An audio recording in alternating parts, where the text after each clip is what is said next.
What's up, everybody? It's Austin Rivers from the Minnesota Timberwolves. It's a new year, and I have a new podcast here at The Ringer, Off Guard, hosted by me and my guy, Pasha Hagigi. Austin and I go way back and talk so much hoop already that we figured it was time to fire up the mics and let you in on all of these conversations. Every week, Pasha and I will hit on the biggest stories happening in the league and get Austin's perspective of someone currently hooping in the NBA. Tap into Off Guard every Friday on the Ringer NBA show feed, on Spotify, or wherever you get your podcasts.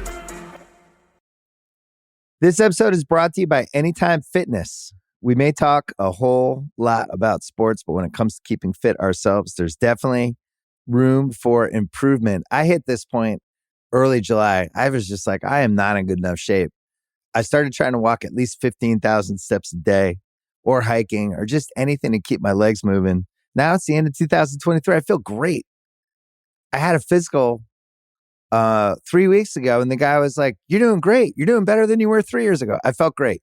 Whatever your goals are, progress is possible thanks to Anytime Fitness. Get a personalized plan and support from an expert coach anytime, anywhere. Visit anytimefitness.com to try Anytime Fitness for free. Start to train for your life. Terms, conditions, and restrictions apply.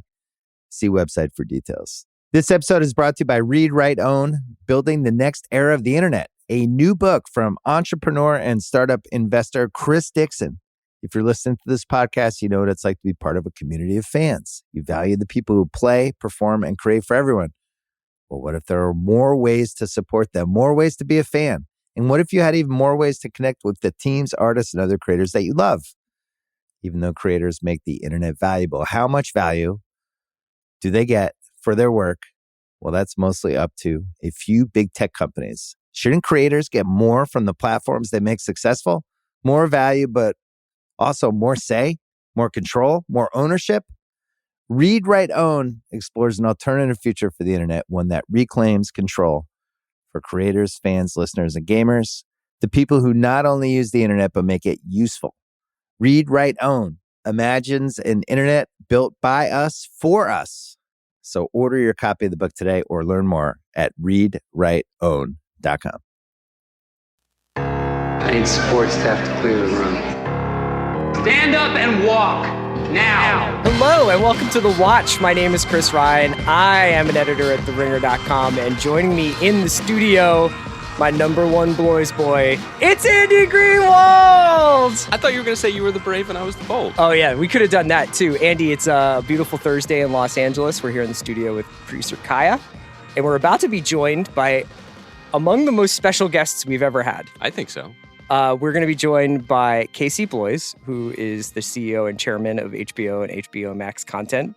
I guess you could say he runs HBO. We have said that. And we have a lot of questions for him. Most of them are about Dunk and Egg and when we're getting that. Mm-hmm. You know, Andy's got some deep DCU questions for him. I think that's something that we are equally passionate about. Casey about the state of television, which is a passion project for us. And we're so excited that he finally agreed to join us after many, many requests. Well, we also like it, and this will come up in our conversation, I'm sure. We welcome feedback. We love it. Yeah. And there are certain people within the industry who are very, very generous with their feedback. And then there are ones who are willing to take the next step and jump from email to stewed. Yeah. And Casey's coming in. So we're very excited. Are you down to meet IRL? I'm excited. Yeah. You up was, I think, the text that started this. So we're very excited for the opportunity to talk about all this. I'm talking to you, guy who's really inside the Mandalorian suit. When are you going to come down? Take off the mask, you coward. No, we're really excited to talk to Casey. Is there anything you wanted to go over before we get into our chat with him? Like ground rules? No, I suppose like news and notes, but we could kick all that to the Monday pod when we do Last of Us. That's the thing. I think that we thought that there would be a couple little like sprinklings, some crumbs to talk about now as we await Casey's arrival. And then there was kind of a lot. Mm-hmm. And specifically, I need a lot of time and a weekend to process the rebranding of Showtime as Paramount Plus with Showtime, which can only be said in the movie phone voice, which is a catastrophic branding, I think, on the level of the Zune. I don't know. I'm trying to think of this, of a comparison for this. So I got to tell you something. We've been doing this podcast for almost 12 years or something. Uh-huh. A long time, like 11 years. 11 years. And especially in the last 5 years, we've been like, this is such a bad name for a streaming service. They'll never recover from it. And they usually do. Okay, true. I don't understand why. I guess, why not just roll Showtime into Paramount Plus? Rip the Band-Aid off. Yes. Look, no, we're saving this for Monday. We're going to go through options, and we're going to fix this for them. Okay. Because look, Bob Bakish, he emails, he WhatsApps constantly with tears in his eyes saying, guys, please.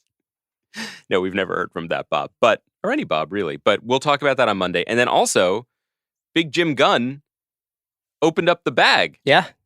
And talked about all the DCU stuff, and I thought it was pretty interesting. Yeah, I thought that was a fascinating development, just to see him lay that out in a very transparent, candid way. Mm-hmm. Talked about some of the mistakes that have been made over the course of the last few years with DC, and really, like, I think in a pretty typical Jim Gunn fashion, like, even though there are the quote unquote diamond characters of Batman, Superman, and Wonder Woman who are the Trinity somewhat involved, it's not what I thought it was going to be. I agree with that. I think it seems broadly very, very smart, but it also was striking, and I say this as established, not a DC fanboy. I thought it was striking what it felt like just as a fan and consumer of the industry to have an adult at a podium explaining a plan. Because we've talked in full flash-like circles around this, decade-long strategy of, you have a Batman and you have a Batman. How many Jokers would you like?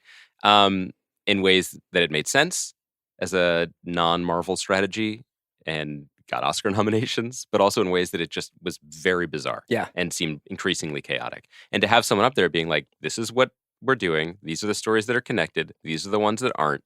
And here are the rules for that going forward. It's what they paid for. It's what they wanted him to do more than almost anything else. So that's all Monday, along with a chat about The Last of Us. Let's get into our conversation with Casey Bloys.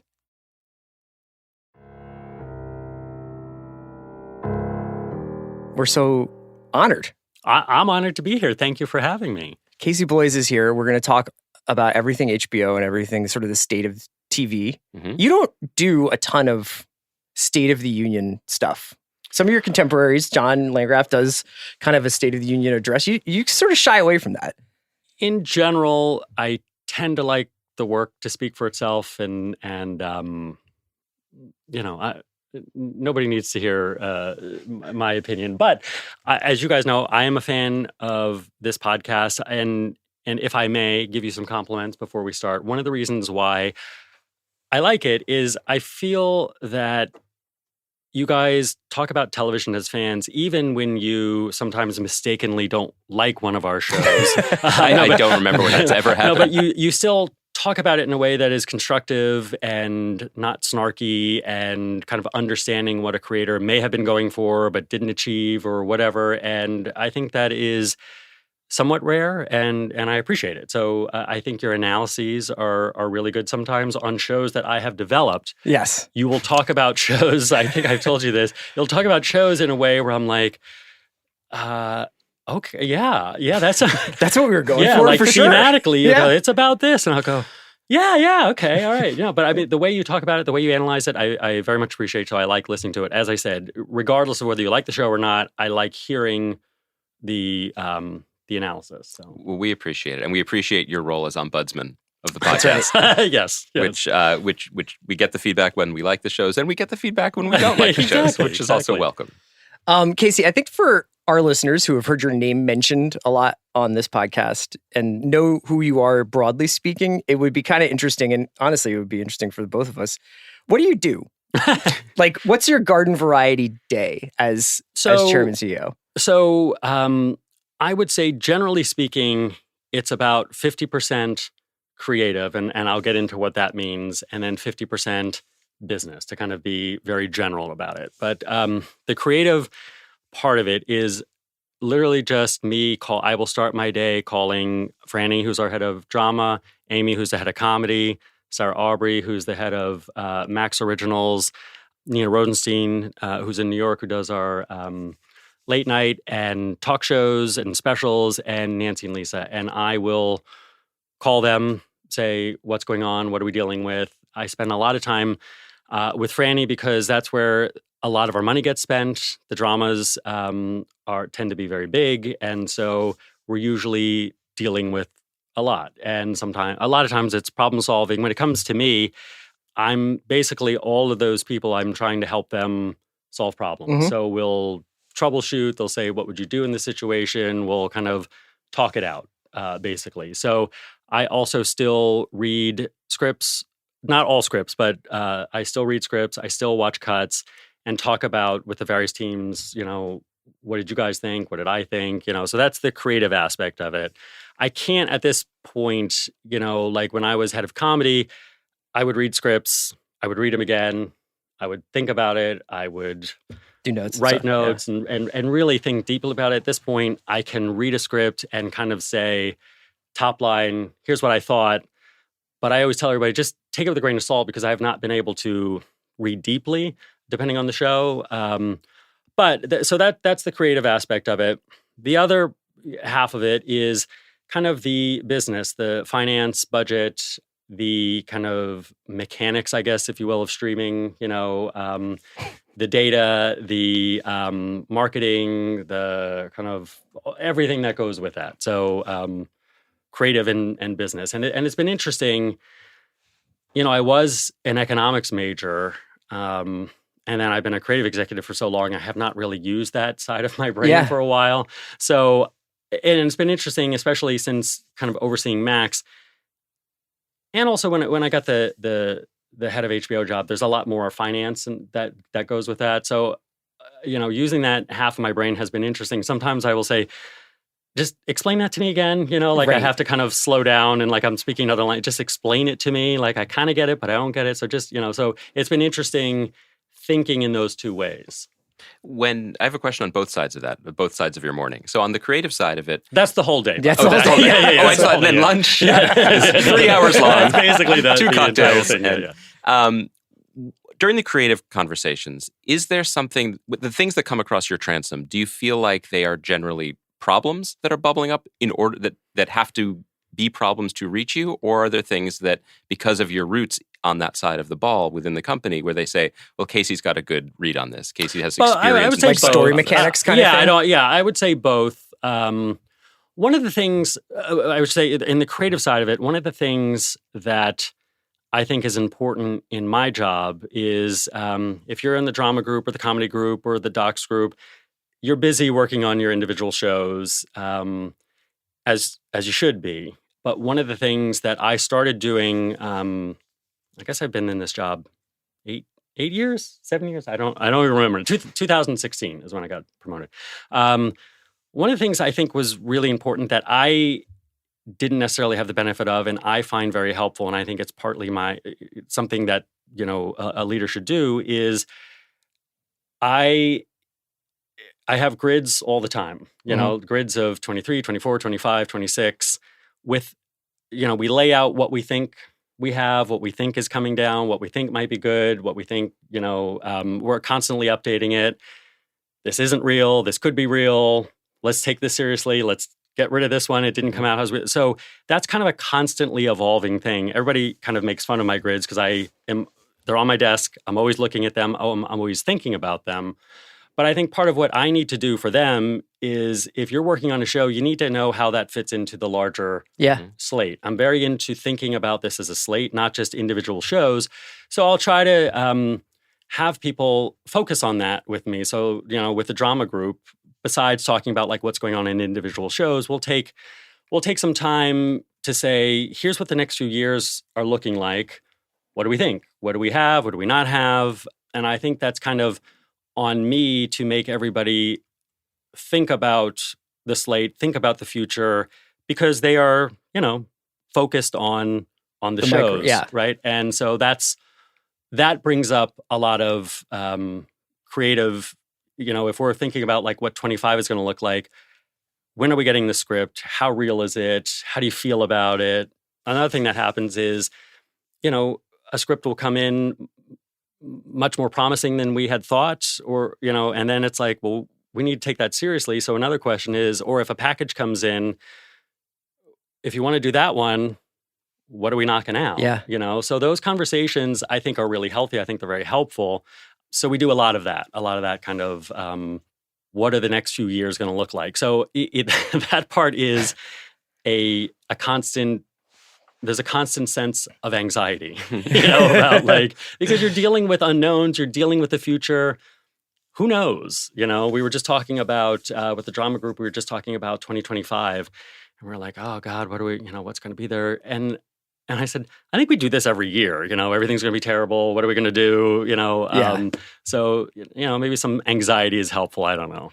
I had a question about the grids. Because as you mentioned, you've been doing old this school linear grids. But right? I mean, I still think of HBO in a lot of ways as a place that keeps the candle burning of like this idea that on a Sunday, and you've had this run of Sundays pretty much over the last 6 months with Dragon, White Lotus, now Last of Us, where everybody that I think we know and our people in our lives are like, yep, fired that up on Sunday night. But you're also thinking about this this very opaque thing called HBO Max that some people have on their Apple TV, and some people are insatiable when it comes to like looking for stuff. So how much has it changed to not only think about the grid going out to 2025 on largely Sunday nights, but sometimes Mondays or whatever, but also think about what needs to go into recently added? I have one big grid. I have the HBO Sunday grid, but remember, we have got Friday night shows, some Monday shows occasionally, and I have a Max grid also with dramas and comedy. So I kind of look at the entire, as I said, the entire slate. Obviously, the Sunday night HBO focus is one where I started and is still, something we really think about, because I think that does define us to some extent. But, one of the things about Max is it's another piece of the puzzle that I'm able to play with. Mm-hmm. And again, I think about the entire offering.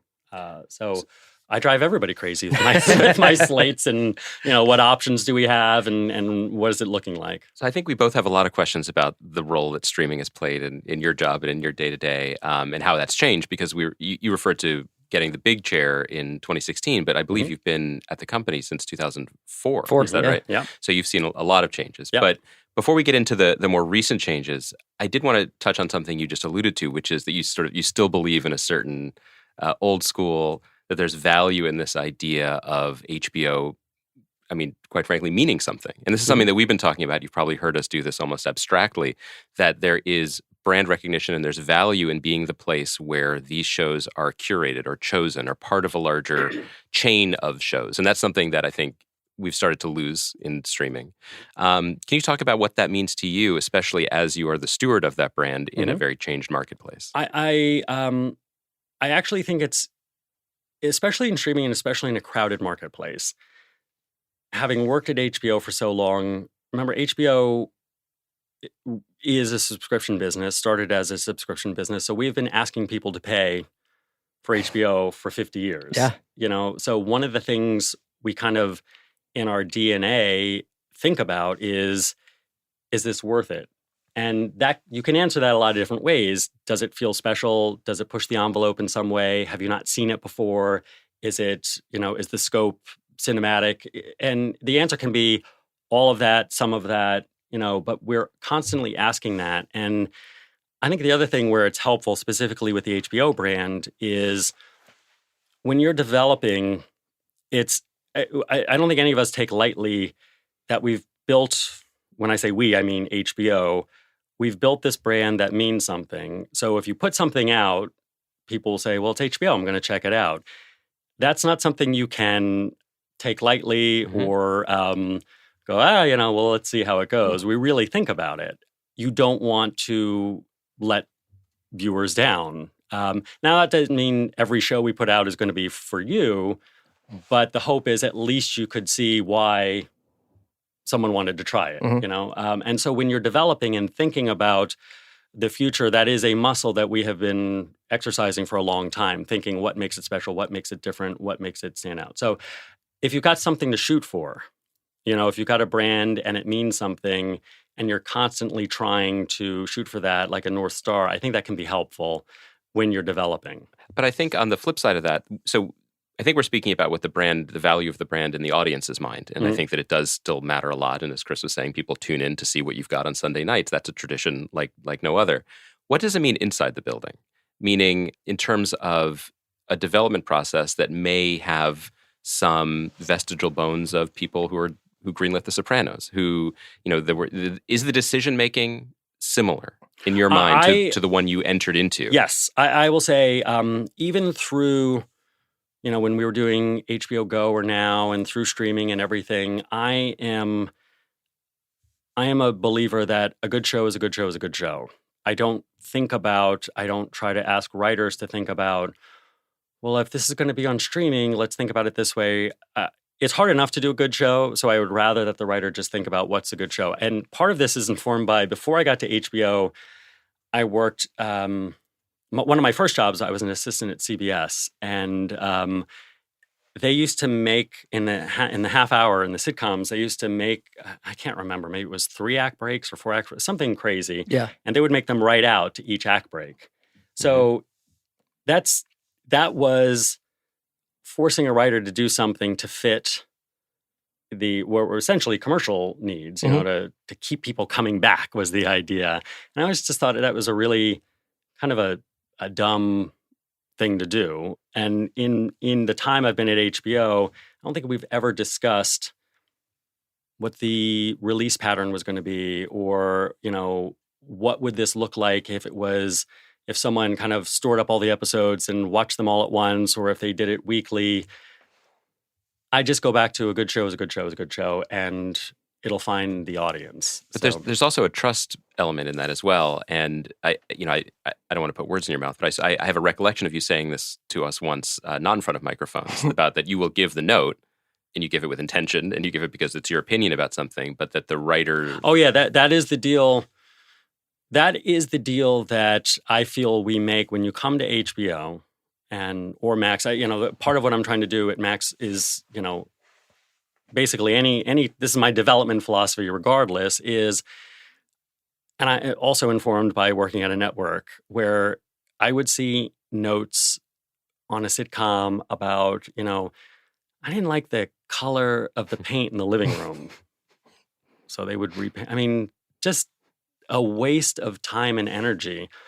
But the deal you make when you come to HBO is, we're going to tell you what we think in a hopefully very respectful and very constructive way.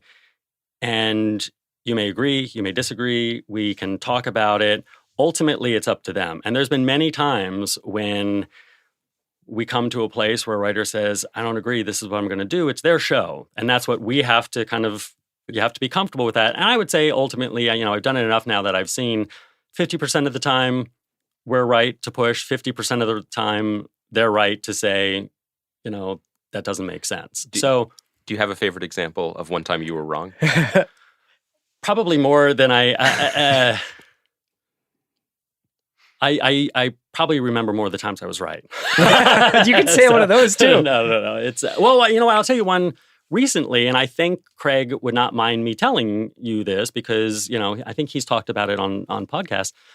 On The Last of Us, the pilot was originally 2 episodes, and it used to end where he threw the body of the boy in the fire, and that was the end of the pilot. Great stuff. And Great vibes. I was kind of like, I'm not sure that's where you want to end the pilot. And part of it was because if you play the game, it was he would throw the body and you would see Ellie in the window. And if you knew the game, you'd go, oh. And now he's going to meet her. But right. The conversation was, that's not necessarily setting up what the series will be. Mm-hmm. And I will say it was a very good, kind of back and forth with Craig. And I think he understood where we were coming from. And that's one where he said, I think you might have been right. So, but like I said, about 50-50. But Craig's whole thing is throwing bodies. That's right. That's his He's like, trademark. this is just a Tuesday. But part of it, sometimes I get asked a lot, what do you look for in a pit? When someone comes in and they pitch something, what are you looking for? I'm looking for somebody who knows the world so well that whatever we push on, they will say, well, that doesn't make sense because of this, or they wouldn't do that because of that, or that's not, thematically, that doesn't make sense, and here's why. Craig is a great example of that. And Neil, obviously Neil created the game, so he has a very particular point of view. Craig knows this world. So there's no conversation you can have with Craig where he doesn't say, well, that wouldn't make sense because of this, but what about that? And I'm looking for somebody who knows the world inside and out. Yeah. And a lot of people will come in. I don't sit in as many pitches as I used to. So this is kind of like a more general statement. But people would come in and pitch a pilot story, right? But what we're usually looking at, you're not pitching a pilot, you're pitching a world. So you kind of want to know what is it about thematically? Why do they want to do it? What drew them to it? What is the show about? What are the dynamics? And you get in the pilot story, but I want to know that they know that world and they can fill anybody. it out.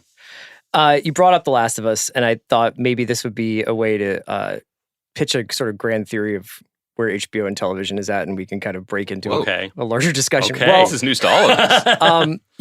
You've obviously you're coming off the tail of you're in the midst of what will be a really nice hot streak here, obviously with House of the Dragon, White Lotus, Last of Us, Succession. You know that I feel that if you say that out loud, It ends. it ends. So I knock on wood a lot. It ended I'm very for Joe superstitious. DiMaggio. I mean, so yes. So thank you.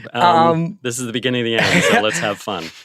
Those shows are very different, but they all feel very eventized, right? Like even White Lotus, which is a continuation to some extent on some of the ideas or the dynamics that Mike started in season 1, has become in and of itself now. I can kind of already start imagining like the fake casting rumors and like fantasy casting rumors for season 3.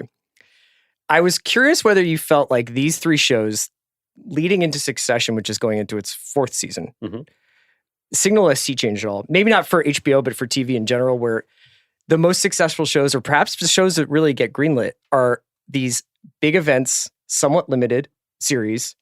Last of Us is projected to be about 2 seasons. I think they've said 3. Have they changed it to 3? I believe Craig and Neil feel like the second game would take 2. And that They saw the ratings. And they're like, maybe no. I'm not exactly sure, but anyway. Yeah. But I guess my larger question is, do you think that we'll ever see another Succession? Once that's over, it's 5 season, 6 season run, whatever it winds up being, where you have a long running drama in HBO that sort of takes up the better part of a decade and develops a relationship with viewers like that. I would certainly like that. I think part of it is what I take I follow the creators' leads, what they want to do. The reason I had any interest in Last of Us at all was because that's what Craig wanted to do. I'm not a video game thing. I've never even seen a PlayStation, let alone play a game. The only reason is Craig wanted to do it, so I take his lead. So if there was a creator who had a story to tell for that long, of course I would want to do it. I actually think there's nothing to stop Mike White to have that go multiple seasons. Obviously, that's not an ongoing, or there's some ongoing narratives, but I would like to see it. I don't think it's off the table at all. I wonder if your theory is partly, House of the Dragon, Last of Us are IP based, and I would point out that Succession and White Lotus are not. So it can happen in either way. I guess the question I have on top of that is, do you consider when you're looking at 24, 25, 26, are you in the zag business? Are you like, this is what we don't have anymore, and audiences want it? So how can we feed that? What you have to balance is what do we think is good? That's always what's coming in the door, right? What's coming in the door, but that's part that what I was talking about before, where I feel like part of my job is making everybody kind of think about the slate. We do have those conversations. Do we have too many genre shows? Do we have not enough ongoing shows? Too many limits? You're always juggling that. The diversity kind of in all sense of the word versus what do we think is good? So it's always a balancing act, and you're always kind of reacting to what's coming in the door. I was also wondering whether or not the kinds of pitches you're getting and the things that you're hearing from the creative side of making television, those people are like, I'm more interested in working for 2 years on this show. There is I will say that there is a little bit of that. I think, as I said, I follow the creator's lead, so that's some of it. I don't know if you guys have talked about this before, but there also is one of the, I know people have discussed this, and I think there's something to it. With the demise of basically network television and the 22, 24, 26 episodes a year, there's not a lot of writers left who grew up in that Mhm. business, and that's where you really learn to tell an ongoing story.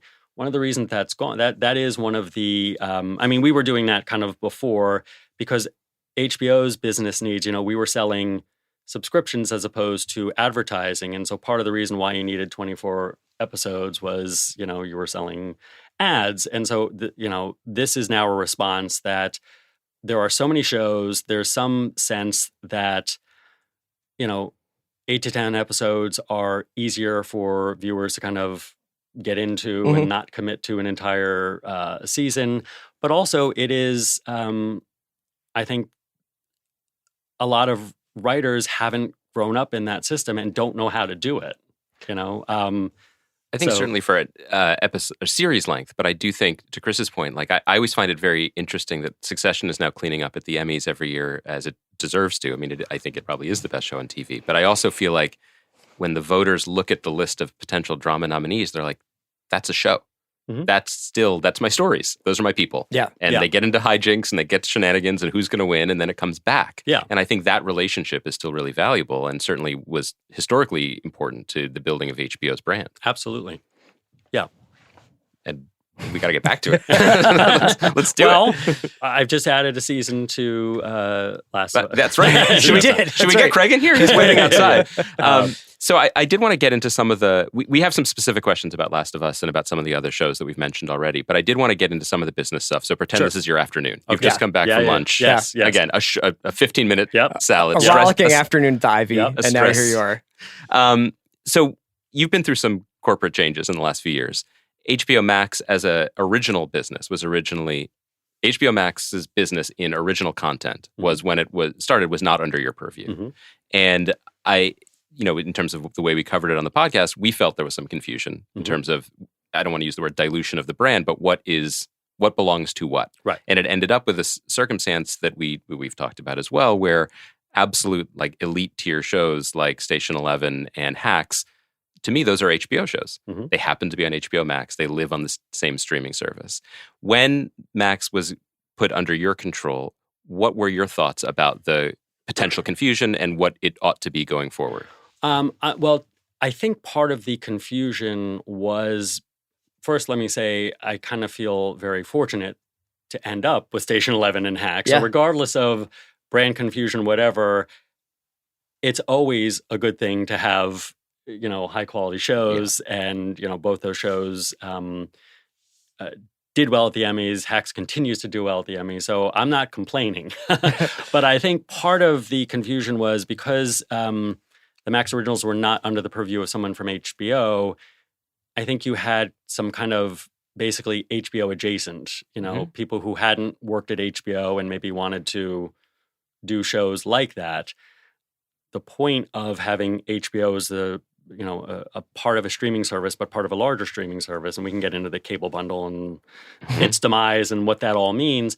But the idea is to do things that are not necessarily for HBO. I think good examples of that, Sarah and Joey and the team did Flight Attendant, which to me was a very popular, very broad, really well done show.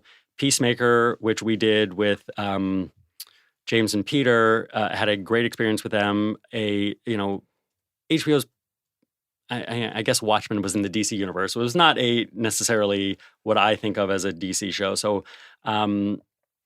those two shows, I think, and Sex Lives of College Girls, I would also say, is a good, those kinds of shows, not necessarily something you'd see on HBO, but still really well done, maybe a little bit broader. And what we're trying to do is, I think there's being part of Warner Brothers Discovery, there's a lot of IP you can use at Warner Brothers, specifically DC stuff. There's another show we're going to announce. We haven't announced it soon, but another kind of high profile not DC and Is this the long talked about Dream On reboot that No. Andy and I have been No, asking just- for? Or no? But Still dreaming. Coming this fall. I think we can kind of do some more tentpole-y shows with Yeah. the Max originals that you wouldn't necessarily see on HBO. Like the Penguin show that you guys are Yeah, doing. Like exactly. that's a Max show. Yeah. And we understand that Yes. that's different. It's, But yeah, that's a good example. Thank you. There's another one I'm thinking of that we haven't announced, but when we announce it, you'll go, oh, that's what he was when talking Colin about. Farrell is on HBO, he's only playing Ray Velcora. Yes, exactly. When he's That's on it. Max. When he's on Max, he can do whatever he Yes, wants. yes. That's the difference. This episode is brought to you by Mint Mobile. New Year's resolutions are fun the first couple of weeks. Then you kind of maybe conveniently forget about them halfway through January. No shame. It happens to us all. But this year I have a foolproof plan, at least when it comes to saving money. Just switch to Mint Mobile and you're done. Goal accomplished, because for a limited time, their wireless plans are $15 a month when you buy a 3-month plan. The great thing about Mint Mobile is there's no jaw-dropping monthly bills or unexpected overages, and all plans come with unlimited talk and text. Get this new customer offer today at mintmobile.com/watch. Additional taxes, fees, and restrictions apply. See Mint Mobile for details. This episode is brought to you by State Farm. You might say all kinds of stuff when things go wrong, but these are the words you really need to remember. Like a good neighbor, State Farm is there. They've got options to fit your unique insurance needs, meaning you can talk to your agent to choose the coverage you need, have coverage options to protect the things you value most, file a claim right on the State Farm mobile app, and even reach a real person when you need to talk to someone. Like a good neighbor, State Farm is there. You don't have to buy custom window treatments in person, because Blinds.com invented a better way. Blinds.com is 100% online. There's no showroom markups or waiting hours for quotes from pushy salespeople. A Blinds.com designer helped me pick the perfect style for free. And Blinds.com shipped free samples right to my door. You can DIY or book a pro like I did with just one click. Best of all, everything's covered with the Blinds.com 100% satisfaction guarantee. Shop Blinds.com for up to 45% off. Rules and restrictions may apply. I've got kids, and that means it's always about them. But I need support too. That's where Ollie comes in, with their delightful, hardworking gummies. My partner and I can actually get a good night's sleep, so we'll both stand a chance of managing our stress responses. Even when the kids are doing parkour in the living room. Discover Ollie vitamins and supplements. These statements have not been evaluated by the Food and Drug Administration. This product is not intended to diagnose, treat, cure, or prevent any disease.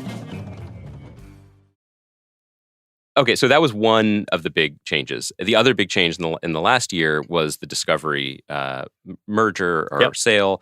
David Zaslav comes in, and there's a lot of talk, there's a lot of chatter. Mm-hmm. One of the first things that he does that we're aware of is announce that you've signed a new contract and you'll be staying. Yes, we were fans of that move, as imagine you and your household was as well. Other things that have been announced or have been credited to him have been more contentious. The cancellations of things, the ungreenlighting of things, the Batgirl, et cetera, et cetera. These events have a trickle-down effect, where people are like, oh, is this a culture of cost-cutting or a culture of fear? It's everywhere in the industry at the moment for a variety of reasons, but has that feeling come into HBO, a place that was looked at as sort of an ivory tower apart from that? No. Well, go ahead. So that's the first. I mean, there's a lot buried into this Right. half question. I guess I'm curious your impression of my reportage here and how it's played out for you and your team. Right. Well, there was a couple things I would say to that. One, anytime you go through a merger like this, and I've been through several now, we are a network, a programming service, and there are things we do day to day, like cancel shows, pick shows up, shows don't move forward. And what you end up getting, the idea that David Zaslav is personally canceling shows, which is just not the case. But I think it's just kind of an easy thing for the press to go, oh my God, he's doing this, he's done that. How could he not, renew the show? Which is just not the case. But I think the larger issue is not necessarily David or Warner Brothers Discovery came in and did this stuff. What I think is more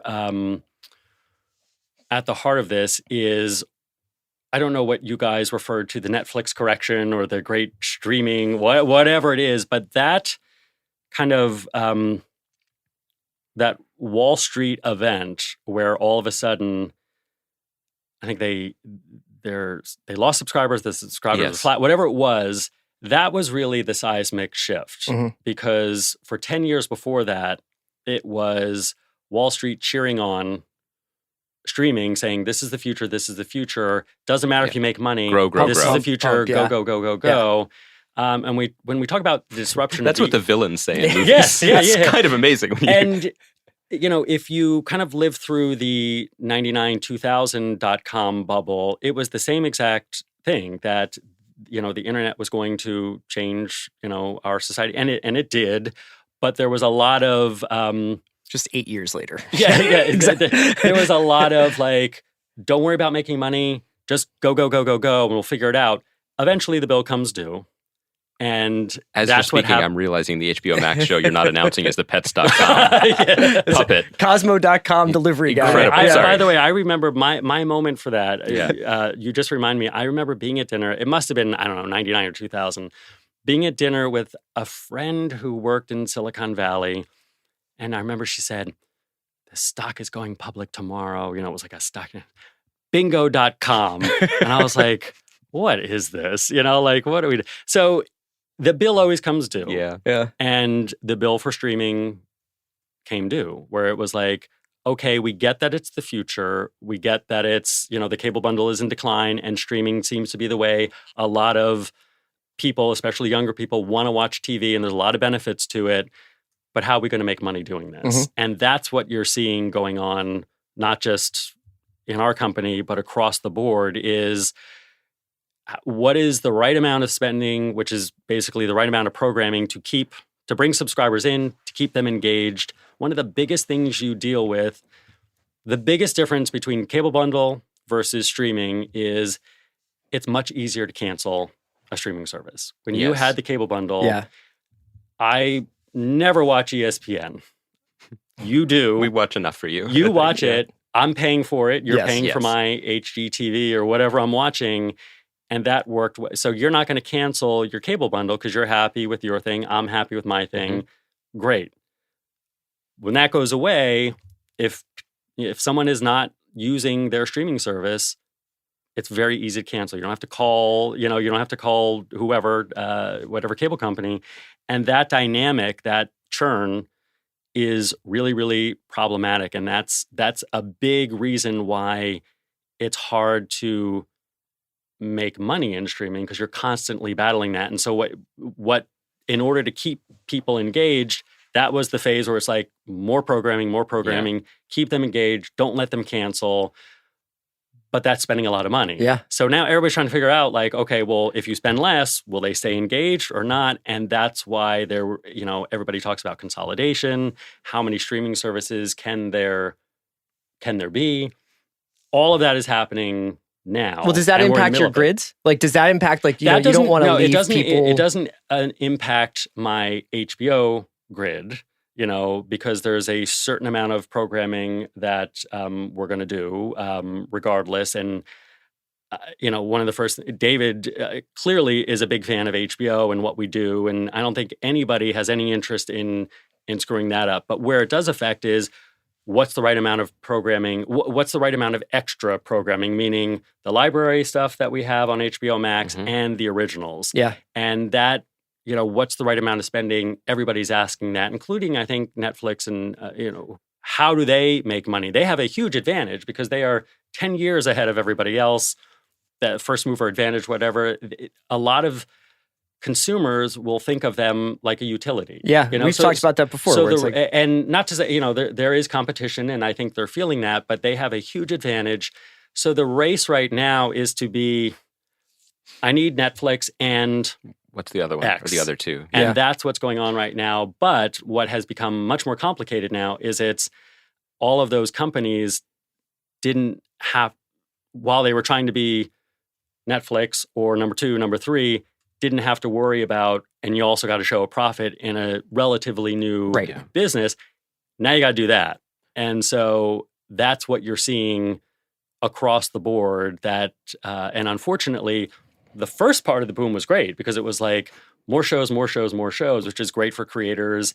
It bid up the cost of talent and stage space and all of that kind of stuff, which if you're a creator or work in the industry, that's great. It's boom time. But now there's a bit of a contraction as businesses start to figure out or try to figure out well, how do I make sense of this? Well, so this goes right into something that I was going to ask you about, which is, like you've mentioned, you've been at HBO since 2004, and you've had a hand in some of our favorite shows over the years, both very hands-on when you were in charge of comedy, and then since you've taken this new job. And I think Andy and I sometimes get a little nostalgic for like Thrones Girls Veep Sunday nights, or, this idea that like there's a certain centrality to the television they're watching. But that era had far fewer voices, probably a lot less envelope pushing when you think about it. Like those shows are traditional in some ways. Well, Girls was not. Girls was not, but Girls was kind of Friends. Not technically, but they were friends, but sometimes they were not. Sometimes they weren't. Yeah. Let's relitigate that. Yeah, I guess what I'm more trying to say is that we need more think pieces. There was a time period when there was, say, 12 to 15 shows per year that seemed to be very much centrally located in the conversation around television. And now, when we did our year-end list, I had 40 shows on my long list. Yep. And that was still shows that I was like, I have to have liked it to make the long list. Do you find it like when it's a more challenging time to do this work now that there's so much more regardless of its quality? Well, yes and no. I mean, I guess I would say sometimes, Amy, Franny, and I have worked and scripted for so long, and, we'll talk, sometimes we'll say, what did we do in like 2004, 2005? What was our day like? Because we were, we're doing more now. So like, I don't know what we did all day, but lunch. Yeah. I guess we were nostalgic for that also. Ordered from Cosmo.com. I would say it's a lot more crowded, but also, we find ourselves at a point right now, HBO has more shows and bigger shows than we've ever had in our history. And that's going back to Sopranos, 6 Feet Under. So yes and no, I guess the competition has been good, good for us. But look, I think that's everybody has known, and John Landgraf has been ahead of this for many years. It's just it is unsustainable for everybody's attention. I wonder, how much of that, part of it was for business reasons. I think part of it is the demise of the movie industry as we knew it, where there was those mid-tier movies that were not tent poles. A lot of that talent and a lot of those movies are now series. Yeah. So that's feeding some of it, that people are watching more than they would have, 20 years ago. So I had lunch with Sherry Lansing. One of my first jobs when I moved here, I was in marketing at Paramount. It got me out to LA basically, but it wasn't what I wanted to do. And Sherry was running the studio at the time. I didn't know her at all, but through friends recently, I was able to have lunch with her. And she's first thing out of her mouth, she said, your shows are basically all movies that I would have done. Right. If you think about it, Fatal Attraction, she did those James Patterson movies. Basically, Sharp Objects, Big Little Lies, The Undoing, Mayor of Easttown are all movies she probably, or series that she would have done the movie of. Yeah. And I think there's a whole, genre of movie that have migrated to TV. HBO has always been a little bit ahead of that. I would say other people are doing it now as well. I think just one more question on the nostalgia circuit, but on a different side of the business. I don't think any of us pine for the days when Jack Welch would be like, get me more Empty Nest on Thursday nights. And it was as simple as that. And you'd understand. It was clear. But I think one thing that we've wrestled with, even from our perch, not inside, but a little bit adjacent to what's going on and having some insight into it, is the opacity of decision-making these days. Like, it especially as, numbers have gotten more insular and streamers don't share things, and also what the value of something is to the company or larger shareholder concern that controls it is not really understandable to us. And so, as an example, a show that we did not cover because I wasn't the biggest fan of, but I do want to use it as an example. When Westworld is canceled, a high-profile show, it's then also announced it's being removed from the streaming services from HBO Max. It's now been announced, I think it's going to Tubi or one of these fast channels. What are we getting wrong about these kinds of transactions? Well, there's a couple things. I have a very specific point of view about the numbers. And I say this because, let me explain. So being at HBO, where we don't sell advertising, right? We're selling subscriptions. So the value of a show to us, it's nice when it does something on Sunday night, but we would always say it's about the cume. People can watch it on Sunday night. They can watch it in repeats on linear. They can watch it at the time on demand, or when Go is starting, they can watch it there. We care about our subscribers watching it. We're not selling advertising. And I can't tell you how much we would explain that. But invariably, press would look at Sunday night, 9 o'clock, Be like, and say, this is a flop. Yeah. only, 500,000 people watch it. What a failure. And we'd go, but no, we're not selling advertising. It can be indicative, Sunday night of how it does, but that's not the business we're in. Doesn't matter how many times we say, it's still, even now, today, I am sure someone has written an article, I don't know, Last of Us, 600,000 people on a Sunday, that's it, and they're looking at the linear numbers only. So I have seen over the course of my 18 years there, numbers be, by the way, most reporters know better too. When you talk to them about it, they go, yeah, I know. Like they get it. So the numbers being manipulated like that, for me personally, I was like, yeah, I'm not giving you numbers because you're going to do this. That's my own, obviously informed by our experience there. Look, the Westworld was going to fast is a whole other. We can talk about that. That's you're asking more specifically about what goes into deciding whether to renew a show, cancel a show in this environment. I think there's there are a lot of layers to the question onion here, and one is exactly what you just said. One is also the perception when things vanish. When I think people were like, "Oh, I thought it was always going to be there because it's part of." To your point, it's HBO. It's a library. Right. You have access to that, but no, suddenly things are vanishing, and then then these fast channels, which are basically like, let's make it Broadcast 1997 TV. again Yeah, by science or magic. We are, as an industry, we are reinventing television, but basically internet delivered as opposed to wholesale. Yeah, seems fine. No notes. Right. I mean, it's. I was JB Perrette, who's the kind of streaming head to my kind of programming head, is a very, very smart guy, very, very good partner for me.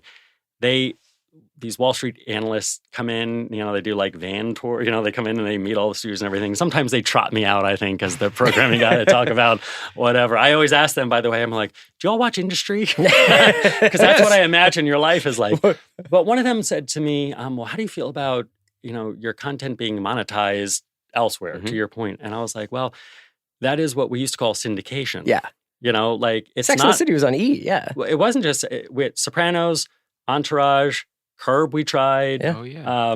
Band of Brothers we did. And remember, we sold DVDs for everything. So the idea that everything a company produces will be in one spot forever and ever for $15 a month for eternity is a relatively new concept. And I think to the point about, people trying to figure out, well, how are we going to make money here? That's very much we're never going to make $15 a month is going to cover this entire thing for the rest of time. Yeah. It's a nice idea, but it's not viable. And I have no idea, Netflix's plans or anything like that. But I think in their last earnings call, they mentioned fast might be something we'd look at. Right. Yeah. I think they're going to have to. I think everybody's going to have to figure out. Everybody's trying to figure out, programming is expensive. So how do we keep doing it and paying for it and making money from it? So I don't know how we got you're asking about fast. But I mean, that's the philosophy. I think the philosophy you're seeing changing is this walled garden approach that it's a little bit like when Uber first came out. I was like, oh, this is just call a car. This is great. You don't have to take a taxi. I don't think they're making money still. So it's a good idea. But sometimes it's like, hey, it's $27 to go 6 blocks. Yeah. And so I think having a giant library, I think companies have to ask okay, well, what else can we do with it? I also think the specifics of shows getting canceled or uncanceled We can talk is about one that, thing. yeah. But I do think that you've in fact answered all of it with the comment you made before about there was boom times and then there's a recalibration. Yeah. And a lot of this line of questioning has ended in the same place, which is how are people going to actually make money off this? Yeah. And that's what's happening. And we're Yeah. seeing the sort of spasms of an industry trying to figure that out. It's painful, and there's a lot of one of the hard things is, when you talk about a show, oh, we canceled this show, we canceled that show. It's not only the creators, something they've thought about for years and spent a lot of time. Each show is its own company. So you're talking depending on the show, 200 to 300, 400 people. Yeah. So it's not just, we write about it, we'll talk about it like this show got canceled, that show got canceled, but there's a lot that goes into that. Yeah. So this is, like I said before, it was kind of great because there were so many shows being made, and now we're on the other side of that, which is not as fun, but everybody's trying to figure this out. But in terms of the question about like canceling shows, it's always in terms of, we're just reinventing television over, like, if you spend a lot of money on a show, it needs to do well. I always say, people used to ask me this a lot about HBO because there was before streaming, it was kind of like, well, how do you decide if a show is doing, and I would always say, a show has a job to do, and it's some combination of ratings, awards, buzz. Right. There's the three buckets. If you get two of them. And it's nice to get all three, but if you're only getting buzz and not ratings, it better, it has to be easy to say yes to. Yeah. Like, I think one of the best shows that we have done, and this was something that Franny is very, very passionate about, and I think it's one of the most beautiful shows that we have done. And I hope when people look back on our time at HBO, they go, that was a great show. Do you know what show I'm going to say? I'm so excited. Do you know what show I'm going to say? Can you guess? No. My Brilliant Friend. Oh, yeah. Doesn't get, occasionally someone will put it on their, best of list. It's beautifully done. No one else would do it. But it's an Italian. Yeah. But it's easy to say yes to because it's co-production. Doesn't cost us a whole lot. If it costs 5 times as much, so that you've always had to make that decision. What is the show doing for you? So and I know, like, in the absence of ratings, for everybody to see, you can bet that whatever it is, people are making that decision. What are we getting for it? One of the hard things I think, though, for people is there used to be, with syndication, which that marketplace is gone, but there used to be an incentive for a studio, a network, to get to 100 episodes. Keep it going. Right. Right. And especially with comedies. And in the absence of the syndication market, you don't have the same incentive. One of the things, I have asked our data and analytics team is, well, when you're making a decision whether to do something or not, is there value to, if you had a fuller library? Yeah, like a bigger catalog. Long run, it may be a short-term decision, say, well, we're going to cancel this after 2 seasons, but are we looking at that? Are we thinking about that? I don't know. They may come back and say it makes no sense. But that incentive is gone, and that has changed the lifespan of shows. Yeah. You've mentioned the library a couple of times recently, and I wanted to ask, because it seems like one of the fascinating wrinkles is that HBO in and of itself is IP. So obviously you've got, and just like that, you've did the Many Saints of Newark. True Detective Season 4 is coming, which is sort of I guess a reimagining of a show I love. Are you almost surprised to find yourself in this place where you're looking at HBO's past successes and thinking, what could we do with that? Or does anybody have a take on this? It's tricky. True Detective, I think is not, to me, it's not a remake. It's designed to be. It's not. it's not like we're reshooting season 1, or we're not trying to do that, and it's a different take. Would you like my notes on the reimagining of season 1? I'm Would you like me to really pay happy, by the way, more than $15 a month for that to happen? It's a tricky thing, and there's HBO, and just like that on Max, I thought about that. It is an HBO show, but look, it's been in syndication. There's probably 2 generations of viewers now who know it as, a syndicated show. There were 2 movies. So it felt, to my point earlier about doing shows on Max that are, the Penguin DC stuff, a Dune series, it kind of felt more like it made sense there. Rebooting shows is a tough thing, because part of it is, the chatter must be out there. Like there must be. People will say you should redo this show. You should. Generally speaking, it's not something that I am seeking to do with HBO. Okay, right? It's just not. It's you're up against people's expectations of their feelings when the show first aired, and what they would have done. Mm-hmm. How the direction they would have Who they taken would it. have cast, It's hard enough to do a good show, but then to do a reboot on top of that is really, really hard. We've done it, so it's not like we never do it, but I would say it's not something where I'm going through the HBO vault saying, let's do this one, let's do that one, let's do that one. Speaking of going through the HBO vault and saying, let's do this one, that one, I think you've been so generous with your time, but we do want to run through a couple programs and some questions around them. I think back to Last of Us just for a moment, since that's what we've been talking about and what's on the air now. I have a feeling I know your answer to this, but one of the things that's been interesting for us to absorb the show, also not as gamers, is to think of it as the HBO version of a type of show that has been successful, Walking Dead or just dystopias in general. To me, that means things like obviously the production values and the cast, the quality of writing and storytelling. Nothing more so than we're going to take the 3rd episode to just like do it's not a bottle episode, I know there's a conversation going on about the correct terminology. It's not it's not bottles. Right. But it is a walled off whatever characters we've not seen before and may not see again in a beautiful and surprising love story. You will not see them again. Making news. Well, so is Anna Torv, look at that. You're right. Yeah, I shouldn't say. I'm watching the show closely. To me, those are the things that make it an HBO show. But I guess my guess is you're going to say, well, Craig wanted to do it, so that's why it's an HBO show. But I wonder if my framing is correct and what that means to you as HBO navigates this world where 10 million people watch The Walking Dead.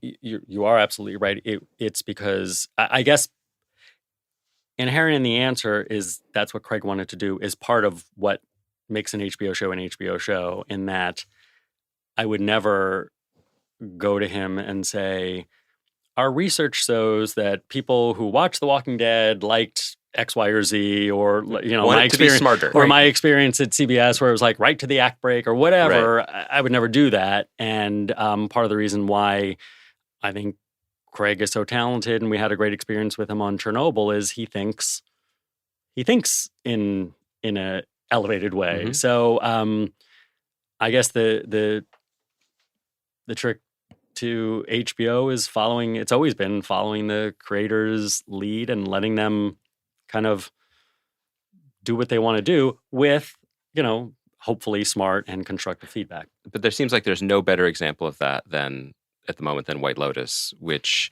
we tell a version of the origin story of the show in this podcast that is very flattering to you as well as to Mike. I'm curious. It should be, I wonder if you could talk to us about it. It should be flattering to Franny because during the pandemic, I was like, what are we going to air? We have nothing to air. And Mike is, we did Enlightened with him.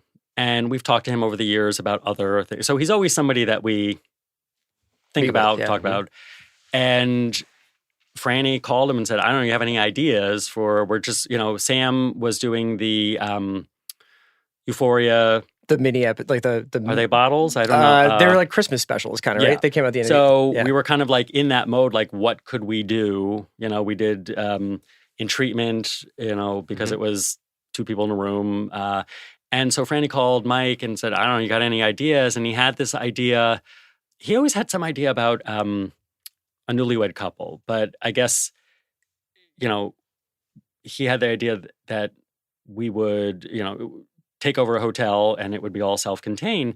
At one point I talked to him and I thought we were going to shoot it in like Palm Springs, like drive out there. And the next thing I know, they're like, oh no, it's actually cheaper to shoot it in Hawaii, which didn't make sense to me, but I guess because of the incentive, honestly, I don't even remember. But we just said, okay, sure, give it a shot. Why not? So it was Franny saying, do you have any ideas? And then I guess us just saying, let's try it. Now, I'll tell you the other thing, though, where after that first season, I was like, well, how do you do that again? Right. Because you can't, doing it at the same hotel or with the same characters, it was kind of like, well, what's that? And at the premiere for White Lotus, I said to Mike, so what do you want to do? What do you want to do next? And he said, the only thing I can think of, not the only thing, I can't do anything else until I get this out of my brain is a second season. I was like, but I don't even get it. What would that be? And then we talked and he said, he came and kind of pitched the idea. And the idea kind of morphed, but it's because that's what he wanted to do more than anything. But at what point did you guys realize that this paragon of the HBO network, in terms of there's a creative person who you like and you trust and you just reach out to on a personal level, what do you want to do, was going to snowball into the new HBO? Well, this is a phenomenon. You never really know. Shows can come through development. Shows can come in as a package in the door. We've had successes and failures in all cases, so it can work any way. There's no one way to do it. This was somewhat unusual because, we were looking for a different way to shoot something and it happened to fit what he was thinking. But it's a very, happy, so he's thrilled doing it. I think it's really fun. I thought the response to season 2, what was most important about it, I thought, is people understood, oh, I get it. Mm-hmm. And as you said, they should cast this person, they should cast that person, they should shoot it. And, that's kind of, that's fun. It's fun for Mike. It's fun for us. So you never know where something is going to come from. And that show hit the three things you're looking for, the buzz, the awards, and the critical acclaim. Yeah. But, he and I were both interested in talking to you about whether or not these mega shows, frankly, blockbuster shows, do they provide the ability to continue to do stuff like Someone Somewhere or stuff like even certainly take a bet on industry or something like that? Or the David Simon tenure, the sinecure. You were the big. Who was the big? We Own the City. I was. You were. Oh, we both were, but he does the best imitation, so he gets the credit. God, that was good. It's certainly, if you going back to the kind of slate approach, it certainly helps. Yes. To have a big show like that is firing on all cylinders, bringing in people, keeping people, bringing people to the platform. It certainly helps. If I had big, expensive misfires and said, but I also want to do these little shows. Yeah, right. It buys you some credibility also. We should talk about, you were mentioning how Max is a place for the larger IP and franchise stuff, that can flourish and grow, and that, that's now that James and Peter are in charge of DC, they're bringing you stuff and it's bubbling up that way. HBO does have its own giant franchise IP property, and that is the Enlightened Expanded Universe, which is Game of Thrones, obviously. And so what has your experience been like managing your own in-house sprawling IP? Oh, yeah. Because I think it's just an interesting study in how fast do you grow it? How do you grow it? What does it mean to grow it? What do people want? And well, the way I have looked at it is when we decided to develop try a prequel or develop prequels, there was a lot of resistance internally because we had not done that. We had never taken a show and done, well, immediately let's do a spinoff or a sequel or whatever. Carrie Diaries was on a different channel. That's true. Yes, you're right. So we had not done that. So there was some resistance, but I could kind of, you could see the streaming world coming. Yeah. And you could also, George's universe is so huge that it wasn't like the only option was to take one of the existing characters and do a spinoff. There were so many stories, the history, thousands of years, and different battles and families and all that kind of stuff. It just seemed crazy not to try it, right? So my philosophy with it has been, in kind of how I approach most development, is let's develop it, and if the scripts are good, then great. But I don't.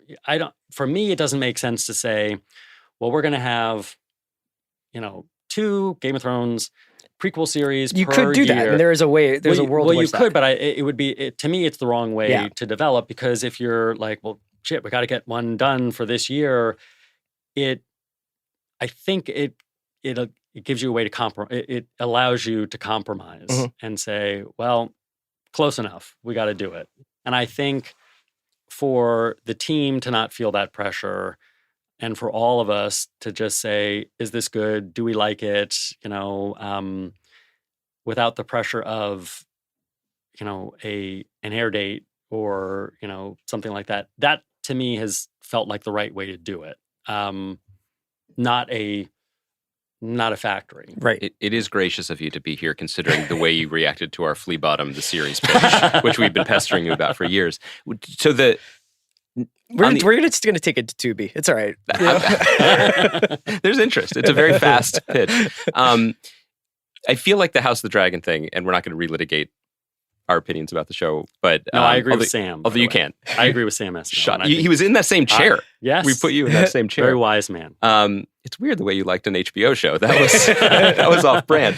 How did you feel at the end of that whirlwind? Because obviously it's still going. You have another season. At the end of the whirlwind.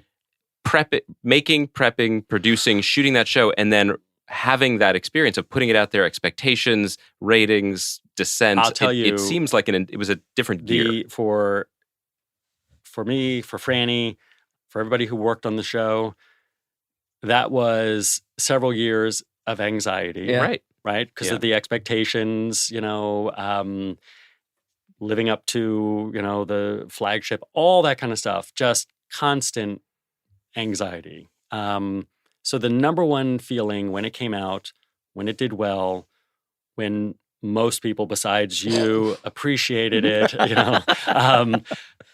the number one feeling was relief. Yeah. Just relief. And I will tell you, it did much better from a ratings perspective than I thought it was going to do. It's at 29 million viewers an episode. I thought maybe we get to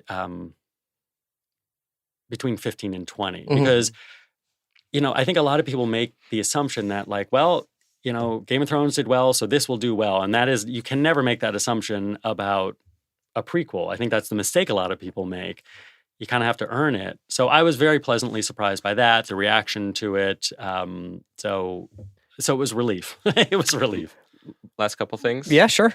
HBO has, a lot of people obsess over this, talk about it. There's a beautiful graveyard of projects that were announced, that were written, that were shot, that are talked about for HBO shows that never aired. Oh, pilots and pilots or development or things that were announced. It's like this is coming. Yeah, I Chris and I always talk about like the world where Noah Baumbach makes the corrections with you guys. And do you have a project that is the one that got away? That like you just not? I'm not asking you to like say why it didn't work or what happened, but is there one that you mean a pilot that didn't come together? Yeah, something that you were developing, you wish worked out, but never made it. Yes, I can't. A lot. Like everyone you put in development. Yeah.